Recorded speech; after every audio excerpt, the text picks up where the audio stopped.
Então hoje nós vamos falar sobre Maria, e falar sobre Maria é um desafio, né? Porque eu falando a gente, assim, os protestantes, né? Aqueles que derivaram lá da Reforma, eles têm assim um certo temor de falar sobre Maria por conta dos católicos, né? Parece que falar sobre Maria é só uma prerrogativa dos católicos, só os católicos podem falar sobre Maria, parece que, de certa forma, os protestantes, toda vez que falam sobre Maria, parece que estão dando razão aos católicos. Então os protestantes parecem não falar Maria para não dar razão aos católicos.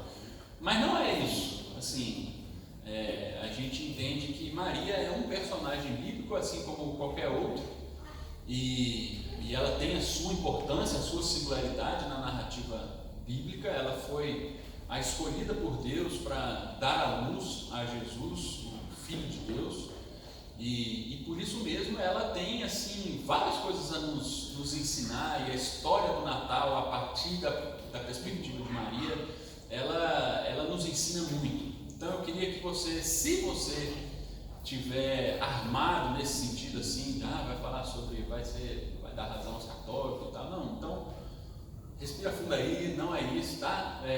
Vamos falar da perspectiva de Maria, e você vai ver que Maria há muito a nos ensinar. Essa menina, né? Maria é uma adolescente, uma virgem, uma noiva prometida em casamento a José, de Nazaré, uma cidadezinha que nada tinha de importante no cenário do seu país. Era uma cidadezinha pequena, nada acontecia em Nazaré, a não ser que lá morava uma pobre menina chamada Maria. E o título que a gente está dando, a perspectiva que a gente quer dar aqui, é esse aqui, a canção dos silenciados. Então o que a gente está querendo dizer com essa questão? Você já tentou falar com alguém que não te ouve? Você está falando e a pessoa simplesmente não te ouve. Acontece muito quando está no celular, né? Então, lá em casa acontece muito isso, né? Tanto da minha parte quanto da parte dela. Então a gente deita na cama assim, aí vamos olhar as atualizações do Instagram. Aí um fica lá olhando, o outro também, aí a gente vai falar, e aí, o que você acha, não sei o quê? Depois de meia hora, você falou alguma coisa? A gente vai falar e simplesmente a pessoa está no celular e não ouve o que você está falando. Mas a questão do silenciamento, ela é um pouco mais grave do que simplesmente olhar no celular e não dar atenção. Há questões relacionadas ao silenciamento que são mais profundas, até mesmo em termos culturais, até mesmo em termos sociais. Há uma questão muito grave envolvendo a nossa sociedade, que é essa questão do silenciamento.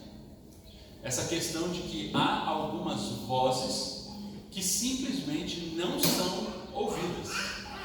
Simplesmente há pessoas que, quando falam, ninguém ouve.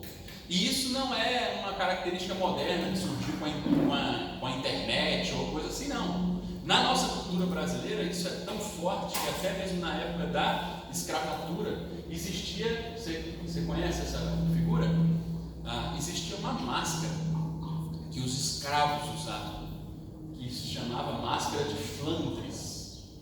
O que essa máscara fazia? Primeiro era para o escravo não beber, porque o álcool fazia com que ele ficasse mais improdutivo, era menos dinheiro para o seu patrão, para o seu dono.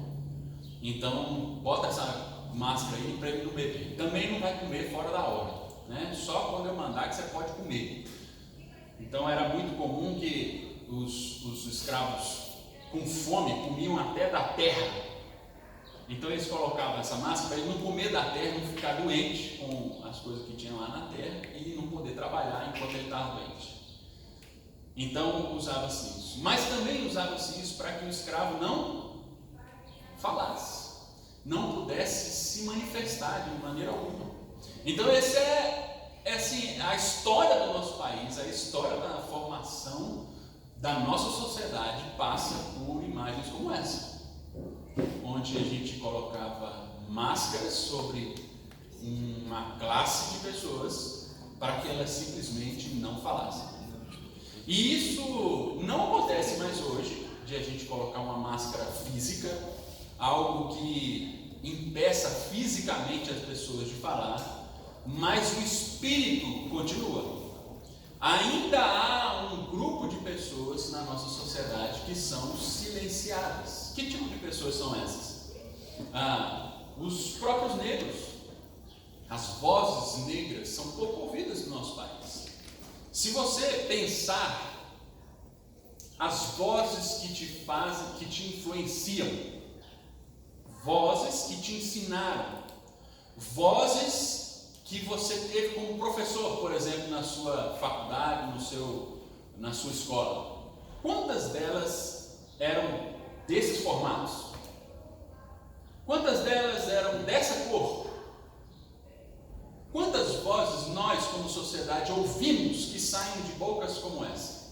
Pessoas negras, crianças, afinal de contas a gente diz que há certos assuntos que são apenas de adultos e que crianças não podem ter opinião sobre quase tudo. Sobre o que as crianças podem ter opinião? Sobre o que elas podem falar? As crianças são silenciadas, os idosos, já passou o seu tempo. Quem sabe no seu tempo você poderia falar, mas agora o que interessa é a opinião dos mais jovens. E as mulheres também, de certa forma, ou de muitas formas, são silenciadas. O silenciamento, pessoas que são silenciadas, são muito presentes na nossa cultura.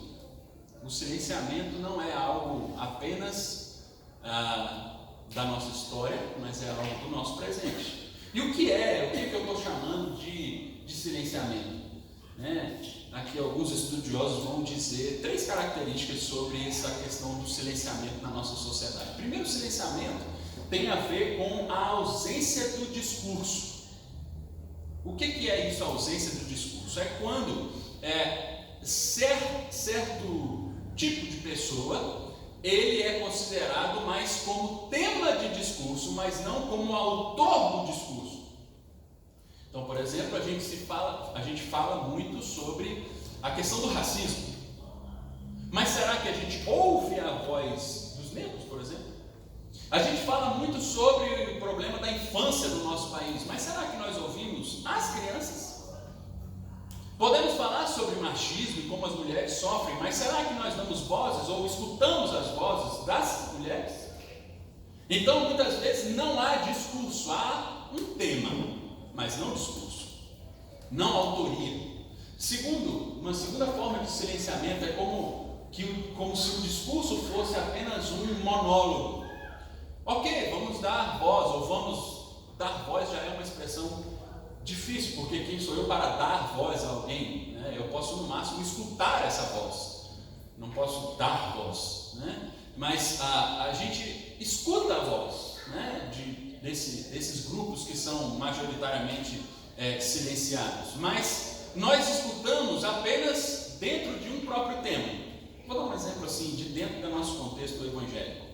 Vamos fazer um congresso onde as mulheres vão falar. Que tema você acha que vai ser esse congresso? O lugar da mulher, a mulher como esposa, a mulher submissa, a mulher isso, a mulher aquilo. Mas se você fizer um tema como, vamos chamar os homens para falar, não, os homens falam da graça de Deus, os homens falam da administração da igreja, o homem fala sobre qualquer coisa, mas a mulher tem um tema que ela pode falar muito bem, que é sobre ela mesma, sobre a mulher no seu lugar. É como se a gente só desse autoridade dentro daquela própria perspectiva.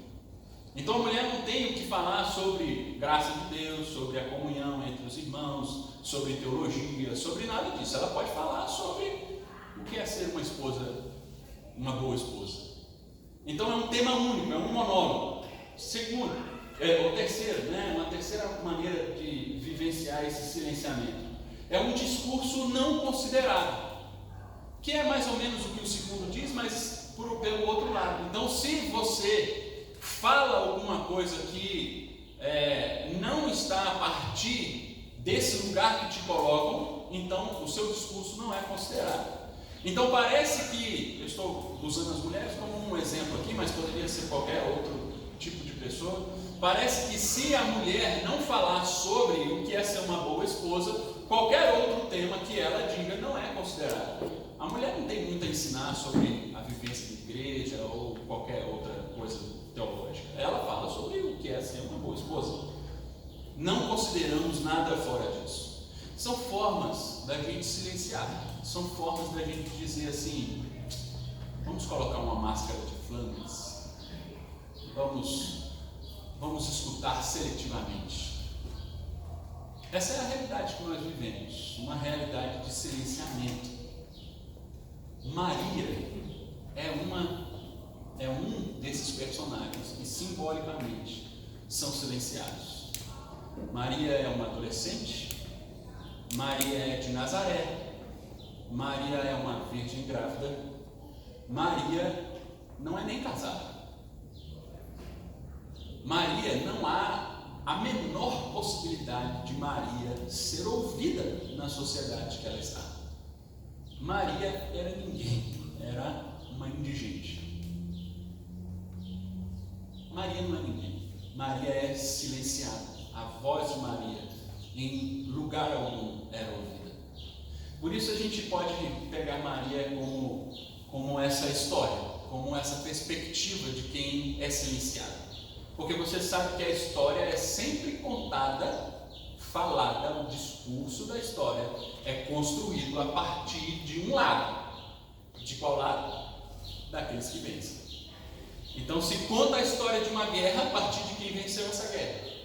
Mas a história bíblica ela é diferente. A história dos evangelhos é uma outra narrativa, que não é a narrativa a partir de quem vence, não nesse momento. Então eu queria ler essa narrativa aqui de Lucas, capítulo 1. É um texto longo, o primeiro capítulo aqui de Lucas, que narra essa história, e a partir dessa narrativa aqui de Maria é que nós vamos estudar um pouquinho, entender a história do Natal a partir da perspectiva de Maria. Então, Lucas 1, eu vou ler todo o capítulo, tá? Assim, é um pouquinho grande, mas nós vamos ler do capítulo, do versículo 5 até o final. Diz assim: durante o governo de Herodes, rei da Judéia, um sacerdote foi designado para servir o grupo de Abias. O nome era Zacarias, a sua mulher descendente de Arão. O nome dela era Isabel. Então, nós vamos comentando para você não se perder na leitura, porque ela é grande. Então, quem é que está aqui? Quem que é o sacerdote? Como é que é o nome dele? Ele é casado com Isabel. Então, Zacarias e Isabel, segura aí. Aconteceu que Zacarias estava cumprindo seus deveres sacerdotais, porque ele era um sacerdote, na presença de Deus, no turno que lhe correspondia, quando chegou sua vez de entrar no santuário e queimar o incenso. O povo estava reunido e orava do lado de fora do templo na hora da oferta do incenso. De repente, um anjo de Deus apareceu do lado direito do altar e Zacarias ficou paralisado de medo. Mas o anjo o tranquilizou: não tenha medo, Zacarias, sua oração foi ouvida. Isabel, sua esposa, terá um filho. O nome dele será... Como é que é o nome do filho de Zacarias e Isabel? Diga aí. João. Exatamente, João. O nome dele será João. Você irá comemorar e pular de alegria. Não apenas você, pois o nascimento dele irá alegrar muita gente. Ele será grande na presença de Deus. Ele não poderá beber vinho nem cerveja, mas será cheio do Espírito Santo desde o momento em que sair do ventre materno. Ele conduzirá muitos filhos e filhas de Israel de volta para Deus. Cheio de poder como Elias, ele anunciará o reino de Deus e reacenderá o amor dos pais pelos filhos, despertando a fé nos corações mais fechados. Ele preparará o povo para Deus. Zacarias disse ao anjo: como posso acreditar nisso? Já sou velho e minha esposa também é verdade. Mas o anjo respondeu: eu sou Gabriel e vivo na presença de Deus. Fui enviado especialmente para trazer essa boa notícia. Mas por não ter acreditado, você ficará mudo até o dia do nascimento do seu filho, pois irá acontecer exatamente no tempo certo, no tempo de Deus. Enquanto isso, o povo esperava por Zacarias. Já estava preocupado e preocupado e se perguntava por que tanta demora no santuário. Mas quando saiu, Zacarias não conseguiu falar. Então todos entenderam que ele tivera uma visão. Como não conseguia falar nada, teve que usar gestos e sinais para se comunicar. Depois de encerrar o seu turno, Zacarias voltou para casa. Não muito tempo depois disso, Isabel ficou grávida. E durante 5 meses ela nem saía de casa curtindo a gravidez. Ficava sempre pensando: como pode o Senhor ter me abençoado tanto? Ele olhou para mim, não serei mais humilhado. Então aqui, a primeira história que nós lemos, a história de Zacarias e Isabel, que teve o seu filho João Batista. Agora, continuando a história. No 6º mês de gravidez de Isabel, Deus enviou o anjo Gabriel à cidadezinha de Nazaré, na Galiléia, a uma virgem prestes a se casar com um homem chamado José, descendente de Davi. O nome da virgem era Maria. Ao entrar, o anjo disse a ela: alegre-se, como você foi agraciada pelo belo agir de Deus. Deus está com você. Ela ficou perplexa, pensando muito nas palavras do anjo, mas ele a tranquilizou: Maria, não há nada a temer. Deus preparou uma surpresa. Você vai engravidar, dará à luz a um filho e irá chamá-lo Jesus. Ele será grande, será chamado Filho do Altíssimo. O Senhor Deus dará a ele o trono de seu pai Davi.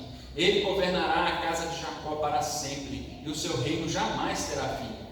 Maria perguntou ao anjo: mas como, se sou virgem? O anjo respondeu: o Espírito Santo virá sobre você, o poder do Altíssimo a envolverá. O filho que você dará à luz será chamado Santo Filho de Deus. E saiba que sua prima Isabel engravidou, apesar da idade. Todos comentavam que ela era estéril e agora está no 6º mês de gravidez. Como você pode ver, para Deus nada é impossível. Já sem se conter, Maria exclamou: agora tudo está claro, sou servo do Senhor, quero fazer a sua vontade, que aconteça comigo conforme todas as suas palavras. Então o anjo a deixou. Sem perder tempo, Maria tratou logo de se arrumar e viajou para a cidade da região montanhosa de Judá. Ali foi à casa de Zacarias. Assim que entrou, cumprimentou Isabel. Quando Isabel ouviu a saudação de Maria, o bebê se agitou dentro dela. O Espírito Santo, cheia do Espírito Santo, começou a cantar: a bendita entre as mulheres está ao meu lado, e o bebê do seu ventre é igualmente abençoado. E por que seria tão abençoada? É a mãe do meu Salvador, que visita inesperada. Quando as palavras da saudação me chegaram aos ouvidos e ao coração, o bebê no meu ventre agitou-se de exaltação. Que felicidade a sua! Você creu no que Deus faria. Saiba que cada palavra se realizaria. Sabia que cada palavra se realizaria. Então Maria interrompeu em louvor: meu coração exalta em louvor a ti, ó Deus. Quero dançar ao som da canção do meu Salvador. Deus decidiu olhar para mim e vejam o que aconteceu. A mulher mais feliz da terra sou eu. O que Deus me fez nunca será esquecido. O Deus cujo nome é santo, para sempre engrandecido.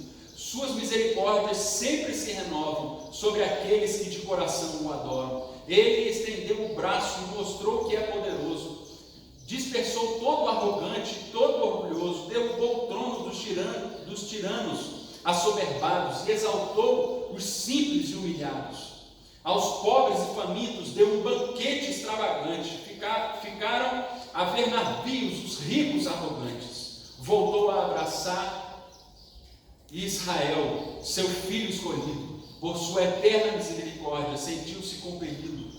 Cumpriu-se a sua promessa, está consumada, firmada com Abraão, agora manifestada. Maria ficou 3 meses com Isabel, depois voltou para casa. Esse é o texto de Lucas que narra a história de Maria e narra a história de Zacarias.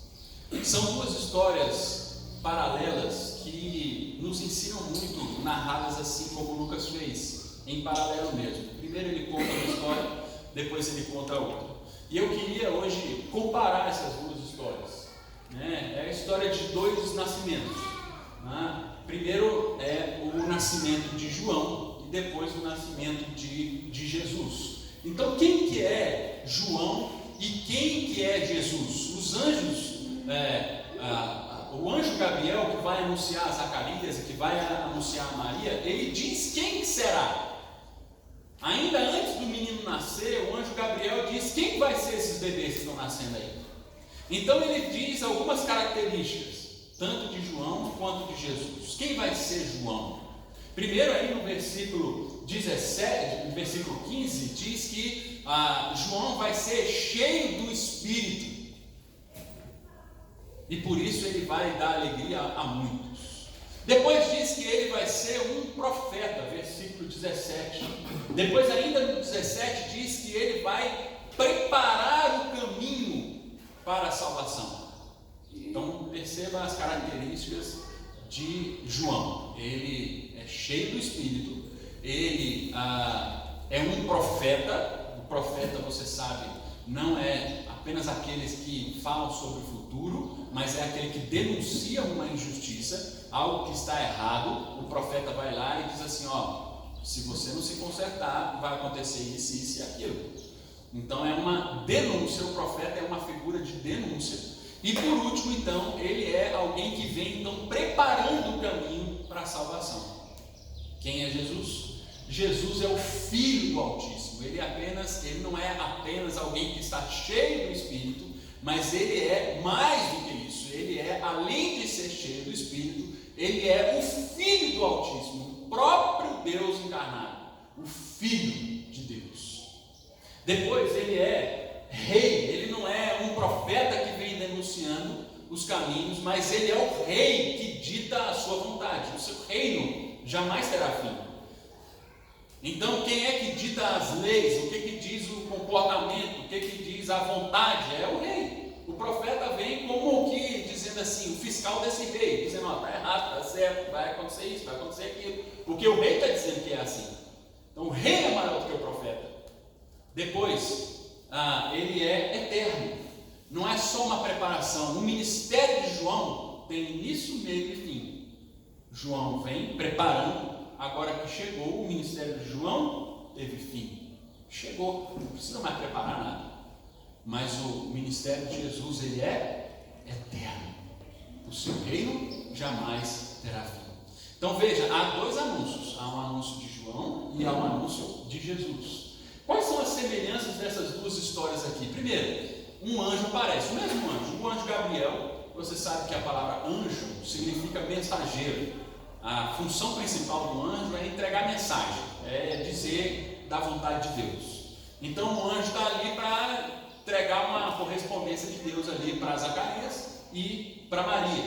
E o anjo chega anunciando a um e a outro, o anjo Gabriel. E o anúncio, quando aparece um anjo, não seria diferente com nenhum de nós. Gera o que tanto em Zacarias quanto em Maria? Medo. Aí você está lá no seu dia, de repente aparece um anjo Gabriel na sua frente lá para falar alguma coisa, você vai tremer nas bases. Não tem como ser diferente. E aconteceu isso com Zacarias e aconteceu isso com Maria. Só que o anjo diz a mesma coisa para um e para outro: não temas, não precisa ter medo, calma. A notícia que eu venho trazer é uma boa notícia, fica calmo, vamos, deixa eu continuar. Calma, respira fundo, deixa eu continuar, preste atenção no que eu vou dizer. E aí, ele, quando ele começa a dizer, ele dá um anúncio muito parecido, tanto a um quanto ao outro. Qual é o anúncio que ele veio trazer? Uma criança. Uma criança. Tanto para Zacarias quanto para Maria, o que ele vem trazer como mensagem é uma criança. Você ficará grávida, você ficará grávida. É assim que vai acontecer. É o anúncio, tanto de um quanto de outro. E por último, há uma semelhança também na reação dos dois, tanto um quanto o outro. Zacarias diz assim: não é possível. Por que não é possível? No caso de Zacarias, ele é muito velho, já estava, né? Já passou da idade. Tanto ele quanto a mulher, que também era estéril. Então não podia de maneira nenhuma ter filhos. No caso de Maria também, só que o motivo era outro. Por quê? Então eram os extremos. Um que era muito velho, o outro que era muito novo. Uma novinha, virgem, adolescente, talvez seus 12 anos, estava ali, 12 anos, 12, 13 anos estava ali, Maria. E o outro lado devia ter seus 80, 90 anos. Dois extremos, duas impossibilidades, dois silenciados, os idosos e os infantes. Mas o anjo aparece. Mas o melhor dessa história, o que traz mais lição para a gente, não são as semelhanças. Talvez as semelhanças nos possibilitam colocar elas em paralelo para a gente aprender, mas as diferenças dessas histórias é que vão nos ensinar coisas importantes. Primeiro, no caso de Zacarias, aonde que o anjo vai aparecer para ele? Aonde que o anjo aparece para Zacarias? No templo, mais especificamente lá no Santo dos Santos. Esse lugar onde o anjo aparece, é um lugar que só o sumo sacerdote poderia ir uma vez por ano para oferecer sacrifício para o povo. E era tão tenso entrar naquele lugar ali, que o povo precisava ficar do lado de fora intercedendo para que Deus não fulmine quem entrasse lá dentro. Tal era a santidade, a reverência daquele lugar ali. Era um lugar que pouquíssimas pessoas na existência poderiam entrar. Era esse lugar onde Zacarias estava. Zacarias era um sacerdote, um líder, no topo da pirâmide da sociedade daquele tempo ali. Maria, por outro lado, aonde que o anjo vai aparecer para ela? Nazaré. Onde é Nazaré? Nazaré é... O que a gente poderia comparar com Nazaré aqui perto de Anápolis? Ou em Anápolis? Faina. Nem sei o que é isso. É tipo isso mesmo, Nazaré. Quando alguém falasse Nazaré para alguém, aliás, né, quando disseram lá para o discípulo de Jesus: da onde vem esse cara aí? Aí disseram: vem de Nazaré. O que ele respondeu? Pode sair alguma coisa boa de Nazaré? É isso. Pode vir alguma coisa boa de Faina? Sei lá. Ele que inventou esse lugar. Então era uma cidadezinha que ninguém dava nada, que não existia nada de bom, que era pobreza extrema. Era um lugar onde ninguém ia e também que ninguém saía. Era um lugar esquecido por todos. É lá que aparece então o anjo para Maria. Maria era de Nazaré. E é interessante que isso mostra para a gente que enquanto o profeta é anunciado num ambiente de discurso, no templo, a um sacerdote, o Salvador é apresentado aos silenciados. O profeta que vem com a mensagem de preparação, uma mensagem de denúncia, uma mensagem: vocês estão errados, se convertam. E esse que vem com essa mensagem é anunciado num ambiente religioso de discurso, onde já tem fala, onde está todo mundo dizendo como é que é Deus e como é que é a vontade de Deus e como é que deve se portar e ditando comportamento para todo mundo. É lá onde esse profeta de denúncia aparece. Agora, para aqueles que são silenciados, para aqueles que são esquecidos, para aqueles onde ninguém dá nada, lá nasce o Salvador. Lá nasce aquele que vem para restaurar as coisas, para mudar a história, para dar uma nova oportunidade. E é por isso então que Zacarias, ou a figura de João em Zacarias, vem como denúncia a uma estrutura de discurso. Enquanto a figura de Jesus, anunciada em Nazaré para Maria, é uma figura de salvação a esses que não têm voz. Essa é uma primeira grande diferença entre um e outro. A segunda diferença é que Maria então é a mulher a partir da qual Deus revela que a salvação é para aqueles que são silenciados. Maria, a perspectiva de Maria do Natal vai dizer isso para nós, que Deus dá salvação, oferece a salvação. O contexto de salvação aparece para aqueles que são silenciados. Para a estrutura de poder, a mensagem do Natal é uma mensagem de denúncia. Para aqueles que são silenciados, é uma mensagem de salvação. Vamos para frente. Veja, em Zacarias, versículo 13 até o 20, vai dizer para nós, a história de Zacarias, que o anúncio do anjo é um anúncio que Zacarias esperava demais. Era o tema da oração de Zacarias, assim, o desejo mais profundo da casa de Zacarias, qual que era? Ter um filho. Zacarias orava demais por isso. Porque naquele tempo, aqueles que não tinham filho, era tido como amaldiçoado por Deus, ou tinha algum problema ali naquela família, porque não tinha filhos, não tinha prosperidade. Uma família numerosa era sinônimo de prosperidade naquele tempo. E Zacarias não tinha, sua mulher era estéril, ele já estava velho, já orava por isso muitos anos, não dava mais conta de ter filho. Mas ele continuava orando. E a mensagem do anjo é o quê? Deus ouviu a sua oração. Para Zacarias, essa era uma notícia de extrema alegria. É ou não é? A essa altura da vida, receber uma bênção como essa. Agora, para Maria, será que Maria, a oração de Maria era essa? Senhor, me dá um filho. Na condição que ela estava? Será que era isso?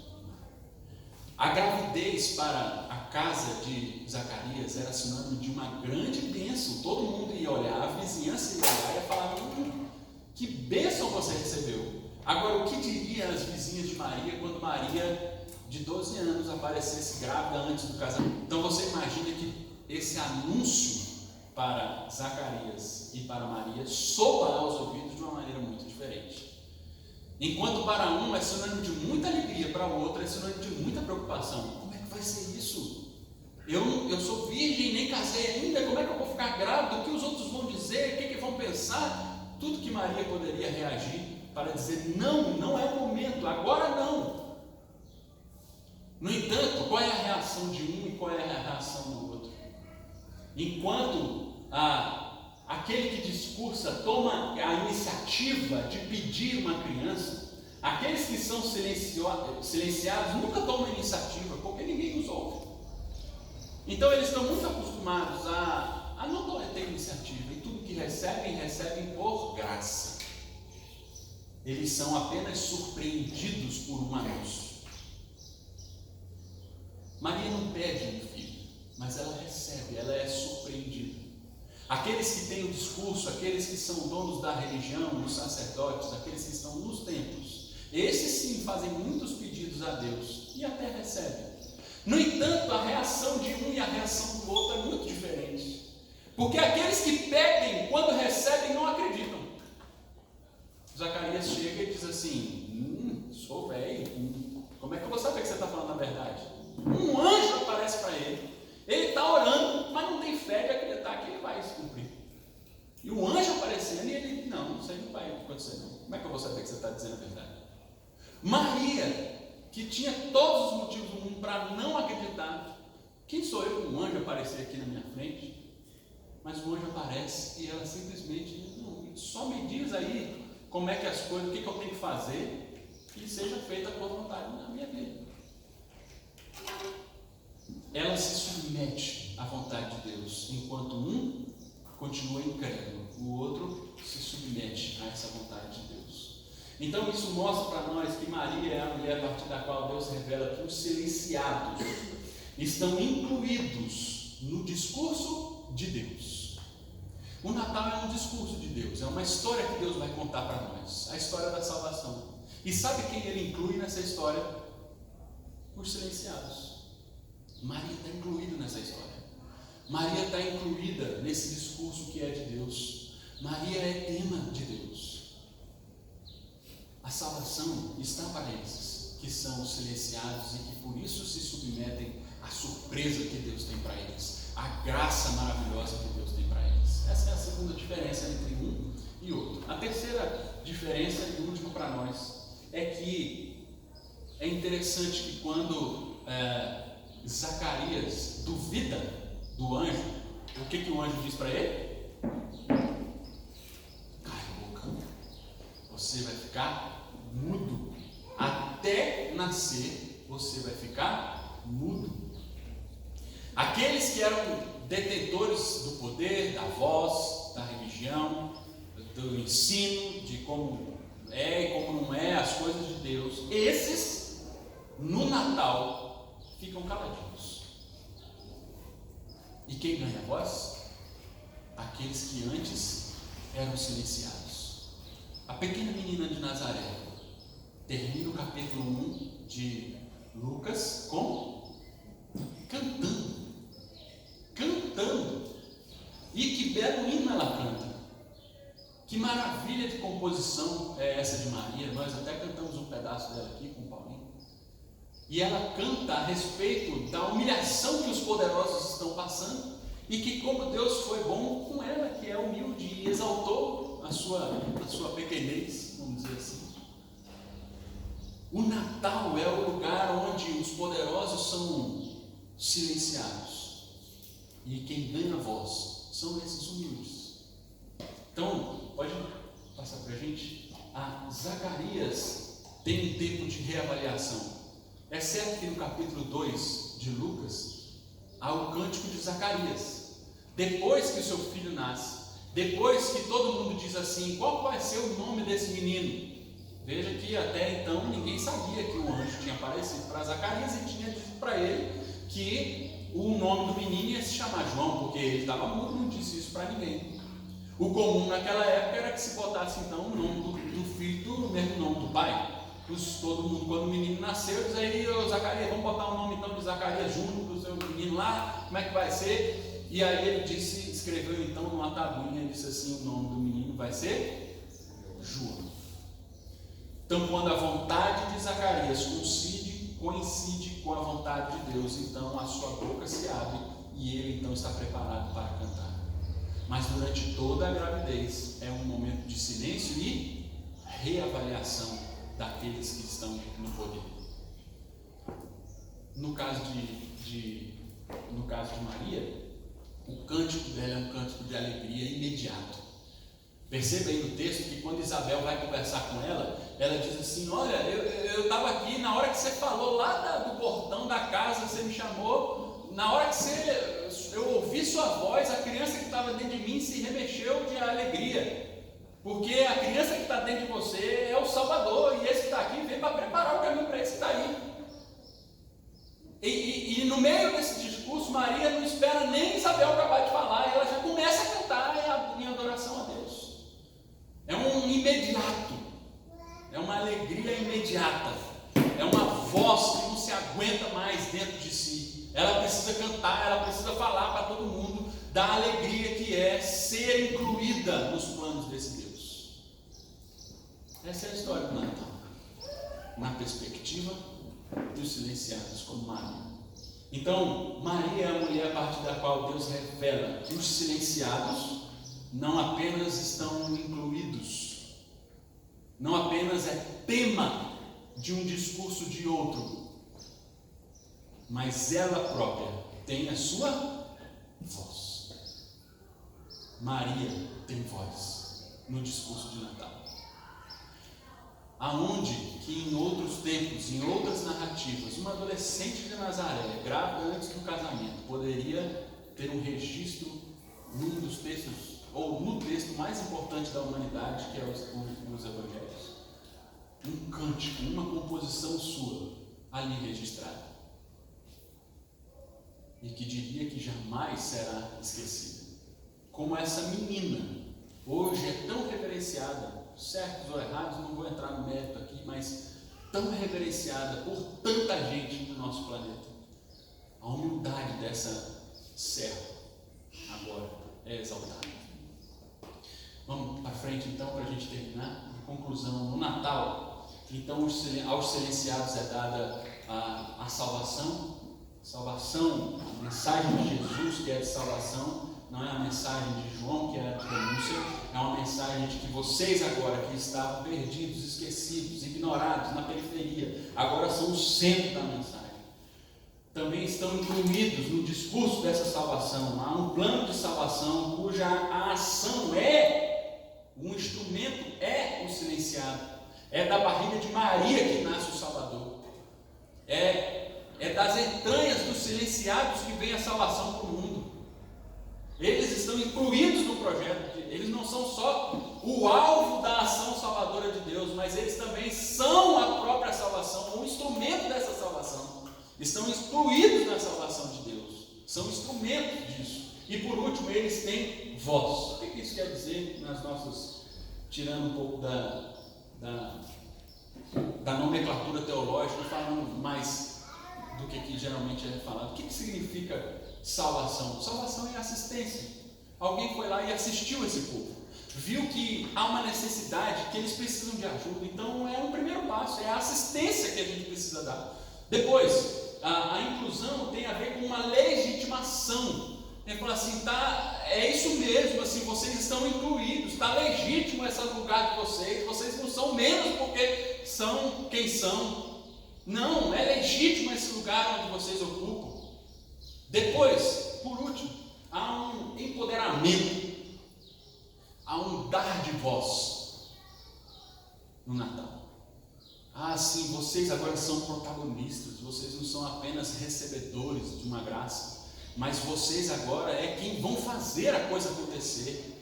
A salvação está dentro de você, você é instrumento disso, você tem voz dentro dessa narrativa.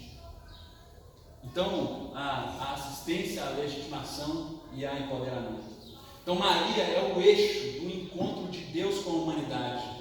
Quando Deus falou assim, eu vou me encarnar, eu vou encontrar com essa humanidade, o eixo desse encontro é Maria. Então, Maria é como se fosse a igreja. Maria é um símbolo do que a igreja é. Como é que Deus chega à nossa humanidade hoje? Não é através da igreja? É como se eu e você, nossa relação aqui, estivéssemos grávidos da salvação, do Salvador. Jesus está em nós, dentro de nós. É nosso dever, como Maria, nos submeter à vontade de Deus e dizer assim, faça em mim a sua vontade. E deixa que essa vida que está habitando em mim agora possa gerar vida para outros também. E que a igreja possa parir dessa salvação. Possa servir a outros com essa salvação. E que outros são esses? Os silenciados. É um grupo de silenciados na igreja, anunciando, falando, tendo voz para outros silenciados. Somos Maria, todos nós. Jesus está dentro de nós. Cabe a nós dar essa vida para outros que estão por aí. Por último, então, acabou ali? Não sei se tinha mais uma tela, mas é isso aí. Nós, concluindo com esse raciocínio, nós, igreja, somos um tipo de Maria. Toda vez que a gente contribui com o silenciamento de qualquer tipo de pessoa, cabe ao Natal denunciar isso, uma mensagem profética contra nós. Mas toda vez que nós somos os objetos de silenciamento, ou aqueles que são silenciados, a mensagem do Natal vem para nos trazer a esperança de que nós temos voz, de que a mensagem do Natal é para nós, é salvação para nós, e nós somos incluídos nessa mensagem. Amém? Quero convidar você a ficar de pé mais uma vez, para a gente encerrar. As mensagens do Natal, as perspectivas de cada personagem são sempre nessa linha, porque o Natal não é uma época de grandes luxos, de grandes consumos. Essa não é a mensagem do Natal. A mensagem do Natal é que Jesus veio para os pequeninos. Semana que vem nós vamos falar sobre José, que não é muito diferente de Maria. Talvez ele seja até um pouco pior nesse sentido do que Maria. Maria ainda foi escolhida, né, para ser a mãe, né? Jesus nasceu dele, mas José. José é quase que o marido traído, né, gente? A mulher dele está grávida, não é dele. E o que ele faz? Acredita nessa história? Acredita nessa história? E nós vamos conversar um pouquinho sobre isso na semana que vem. Vamos orar? Quero convidar você a ir silenciosamente trazer à sua memória talvez uma, duas expressões, conceitos ou ideias que a gente falou aqui. Isso são sementes do Natal no seu coração. Talvez eles precisam de tempo para germinar dentro de você, cair em terra boa, para que possa gerar vida dentro de você. Por isso, eu quero dar a você alguns segundos para que você possa pensar nisso, colocar você mesmo aí, onde você está, sem se distrair com quem está do seu lado. Coloque isso diante de Deus, faça uma oração silenciosa aí onde você está. Depois a gente encerra aqui com uma oração em voz alta.